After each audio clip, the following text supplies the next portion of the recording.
नमस्कार, मी संदेश शिर्के, बातमीदार.com या वेब वृत्तवाहिनीमध्ये आपल्या सर्वांचं स्वागत.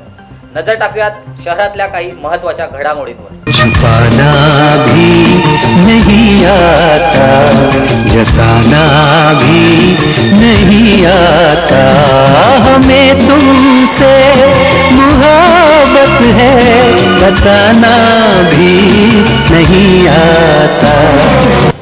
काहीशी अशीच परिस्थिती झाली आहे मनसेचे माजी आमदार प्रकाश भोईर यांची.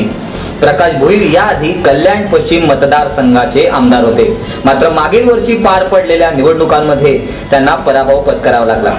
मात्र हा पराभव कदाचित आमदार भोईर यांना मान्य नसावा. त्यामुळे आपल्या जनसंपर्क कार्यालयावर व आपल्या लेटर हेड्सवर आजही ते आमदार असल्याचा उल्लेख करतायत. गोलमाल है भाई, सब गोलमाल है, गोलमाल है भाई, सब गोलमाल है. हर सीधे रस्ते की एक टेढ़ी चाल है, सीधे रस्ते की एक टेढ़ी चाल है. गोलमाल है भाई, सब गोलमाल है.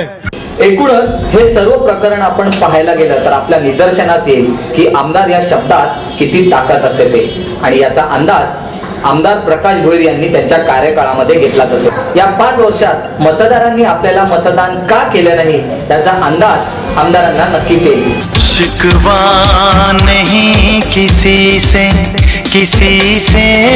गिला नहीं, शिकवा नहीं किसी से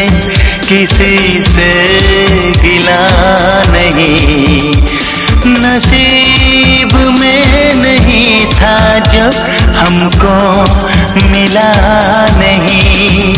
आमदार प्रकाश भोईर यांनी त्यांच्या 5 वर्षांच्या कार्यकाळामध्ये कामं केली नाही असं नाही, मात्र या कामांची पोचपावती मिळण्याऐवजी आमदारांच्या पदरी अपयश पडलं आणि लॉटरी लागली ती भाजपचे आमदार नरेंद्र पवार यांची. त्यामुळे येणाऱ्या 5 वर्षात आमदार नरेंद्र पवार काय करतायत आणि प्रकाश भोईर काय करतात हे देखील पाहणं औत्सुक्याचं ठरणार आहे. Bureau report, बातमीदार.com.